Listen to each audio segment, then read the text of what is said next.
Good morning, guys. Welcome to this Friday, May 2nd. Oh God, I'm still in April. May 2nd, Friday. Employment Friday is what it is. First Friday of the month. We have employment situation come out at 8:30, and the thereafter factory orders at 10. But the employment situation is going to be an interesting number. The counting in between 25,000 and 165,000. So it's a pretty wide range, a consensus range. And we'll see how this whole thing shakes out. But it's going to be an interesting report and definitely a big reaction to it. Now, if the reaction is big and directional, and we know how to trade that, becomes a new state trade. If it becomes volatile but not directional, then we'll go back and fall back on the analysis. But taking a look at this morning, we have a pretty good move going on. Yesterday going into the close, that last freaking 15 minutes, they just now started knocking that thing down in an end period. And they were trading right up here in that upper area. Let me show you it this way. If I split out end period from yesterday, right? It's a good bit of profile because you can see how close. This is like a move out of the middle to the downside. We were trading up here at the upper range, looking pretty sweet. But before they closed, they just hammered it right down here. Took out support. Took out the lower edge at 56.50, and we're all the way down to the 5600s. And then the overnight started off there, and then they started heading higher. Now we had Amazon and Apple earnings come out. I don't think it was spectacular by any means, but you can see the stocks didn't get completely punished either. So I think it's a mixed bag right now. I think I haven't seen Apple, but Amazon is like a buck down, but it's not like it's 10, $20 down or anything like that. But anyway, so this big move here threw me off a little bit yesterday. I got to, hey, okay, what the heck is this now? So someone took profits, I guess. And then in the overnight after the open, they said it retraced the whole thing right back up again. And that's what we've been holding in yesterday's range throughout the whole overnight. So we are back range bound. We're back looking at, I would say, starting off on the long side of the market, at least starting with a long bias to see if they can keep this going. So we have a nice ledge here. You can see on the F1 at the 5600s. It's been reverse retested from right now. There was pretty good resistance on the way up. And now it's been reverse retested twice. I would say once now, once in the overnight here. So we'll see if we're going to get a day session test of this level or not. But initially, I'm going to start off on the long side, looking to buy weakness. 56, 35s, 25s, 15s down to the 5600. So these three support areas to get started. The last level would be 5600s. And below 5600s, I think we are heading back down into this lower range, maybe even doing a reverse retest of the 5500 level. That would be that next level down.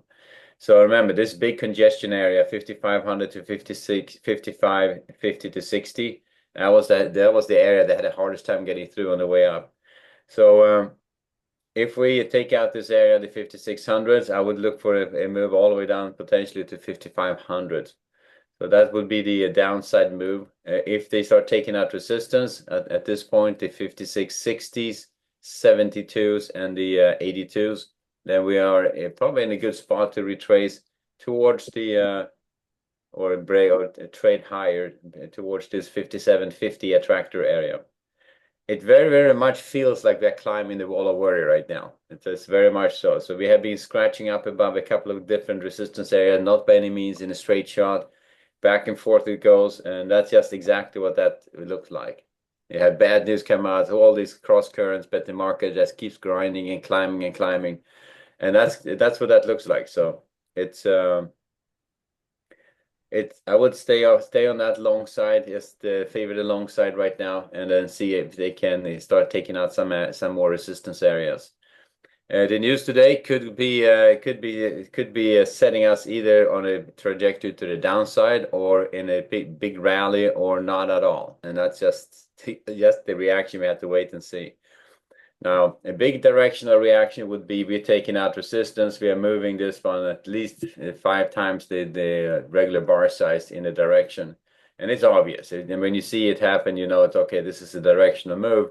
At that point, we're looking for continuation trades and looking for that balance bar to form, looking for continuation, and then we'll see how far they can take it, or if they're going to fail and start retracing it. But to get started, let's start off from the long side. Given that it's a directional, but it's a volatile but not directional move, then we fall back on the analysis and start from the long side of the market. And at that point, looking for buying opportunities against 35s, 56.25s, 15s, down to the 5600s for rotations back up. And I would say below 15s, we start thinking about the short side. 5600 is the last one I would buy against. And on the way up, looking for short setups against the 5660s, 70, 72s, 80, 82s here for rotations back down again. And let's see if they start taking out, I would say the 72s. I think we have a pretty good shot at taking this higher. This last little probe up to 82s was just that. That was just a quick probe, and then they knocked it down. The ledge is really down here at the 56, 70 to 75. Is that what is it? 70 to 75. That's this resistance area. 72 is right in the middle. All right, so looking for short setups against the 60s, against the 72s for rotations back down. And if they take out the 72s, start thinking about the long side confirmation above the 82s there. So that's how we get started. Let's see how that's going to go. The Friday employment situation. And we're in May. Believe that? We are already in May. I haven't been fishing even close enough. There's been too many things happening. So we'll see.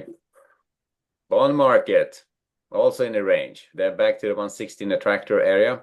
Also going back and forth. And the interesting part on bonds, it is settling in. The bond market calmed down. And the capital flow in the bonds. So this crazy stuff that was going on at this point, it looks like we're building values. At one point, I may just start. I like the if I start folding these together, you're going to see a little volume area here in the middle like this, right? And you start seeing that, yeah, you have a little volume area, two high volume areas right now, and they're trading right in the middle of it. So I can leave it like that. You see it's a pretty good. If I fold one more together, you see it even more closer. So. So you can split this different ways, but you see a high volume area down here at the 114s, one up here at the 117.24s, and you can go back and resplit this in different ways to find the best direction for it. But it's a pretty good. It's pretty much a big volume area building up here, and the farther you go, I mean, if you start folding this back together like this, you just start seeing how the whole thing comes together. Nice low volume area down here at the 115s, but a lot of volume up here, and they've been trading back and forth in this range. The value area here is at the 118.16s down to that 113.15s. So it's a 5-point value area. Looks like we have a nice low volume area down here at the 115 level, but they're pretty much filling out the upper area here. So if I go back and start resplitting this one, you'll start seeing you can go back to those prior distributions, but. Levels here it's coming to balance, and it's been holding in a pretty tight range. So below that 113, 15, 16 edge, above that 118, 16 edge, then we can start heading outside of this range. But that's kind of how to use the F1. So you fold it back, resplit it, look for what the distributions are at. But at this point, I would just start off range bound on the bonds, look to buy weakness. 116s, 1526s, 1522s. Look to sell strength. The 1608s, 1614s, 1620s, 19 to 20s rotations back down. And let's see if which side they're going to go on. If they're going to start trading above the 11620s, we may have a directional move, and below that 11520, we may have a directional move to the downside. It all hinges also on the reaction we get on the employment situation here. If it's going to be a big reaction directionally, everything could potentially change on us. But I'm thinking more of a volatile but not directional move. But then again, that's just a speculation. We'll trade what we see when it happens. On the Nasdaq, look at the Nasdaq heading higher. They also to had this little big sell off right into the close yesterday, down here to the 750s, and reverse retesting that support area. Didn't quite make it down to that prior. This is the 700s, But they are pretty much up here again, and this attractor at 20,000. So I think the key for Nasdaq now is going to be holding that 20,000 level. They can get up there and hold above it, then we can start climbing this whole range up here and maybe challenge this 21,000 level. That's going to be the next big resistance area congestion to get through. So at this point, we're right up here, pretty good edge here at the 20,200 to get through. If you get through that guy, the next level up is going to be a level at 25,000, so 2,500, and then we have the 21,000 congestion area in front of us. Wall of worries, all right? So starting off with a bias to the upside on the Nasdaq, looking to buy a weakness, 19,900s, 860s, 820s down to the 750s, rotations back down. I would say below that, below the 820s, I would start thinking about the short side confirmation below that 750s. There's not a lot of volume here. I was going to say the 860 edge, and that is a pretty good edge. So below 860, I would start considering the short side, but this one level outside the obvious would be out the 820s, and then below that 750, 60s here, then bets are off at that point. And then on the way up, looking to get short against the 950s, the 20,000s, the 20,030s, up to that 20,075 here. Or if they start taking out the 20,030s, I'm going to stay on the long side. Last one to look for short setup against is at 20,080s at that point. It could be one up here as well, but I think if they get that far up, we are probably heading higher at a pretty good clip. So, and then on the way down below that, the 860 edge, I would start considering the short side. Still looking to buy against that 820s and the 750 to 60 support areas. So that's the Nasdaq to get started. And then oil and gold. We have gold is right in this low volume area right now. So they are pretty much still, they are reverse retesting that 32.75 right now. And if they can get up above it, we can start retracing back up into this upper range. The attractor being up here towards the 33.40s. If that holds, next attractor on the downside is going to be 32.40s, and that's the closer one right now. So at this point, it looks to me like we're bouncing in the overnight. If the market keeps rallying and people are going to keep liquidating gold to roll into equities, I think we're heading lower. But so this reverse retest, looking for a short setup against that one, and that would be shorts against the 32.70s, the 75s up to that 81, 82, these resistance areas. So if those three comes out, I think we are solidly on our way back up again, retracing back to that 33.20 to 40s. However, they hold the 32.75s. I think we are heading back to this lower attractor at 32.40s. So this is a pretty critical area. So we'll see if they can hold on to that one, or if they're going to bust through it.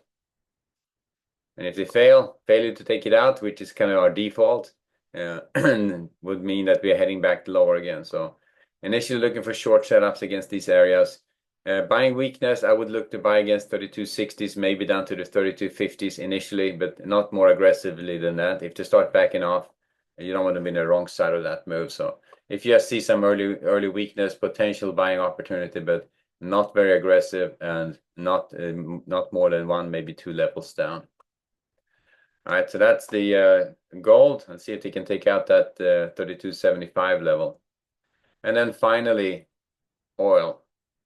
And back up here again, holding right at that edge. So oil is still a little bit stubborn, but it looks to me like they're settling in right here at that lower end. Now, if they start building value here at the 58, 59s, that would be as one level that they just reprice the market a few bucks lower, building value. Then you're going to get another repricing to the downside, and that just keeps going until they actually find some real good support for the policies. And I think we've got a bit to go before we get there. So the trade up above this area, the 59.85, the 60s, I think we're running up to the 62 attractor point, pretty obvious one right there. but they're trading right here at that level. So this is the ledge 58.75 up to the 59.30s. So and above that, the 59.80s to 60s, these two resistance areas. Then we have confirmation that we're heading back up to the 62s at that point.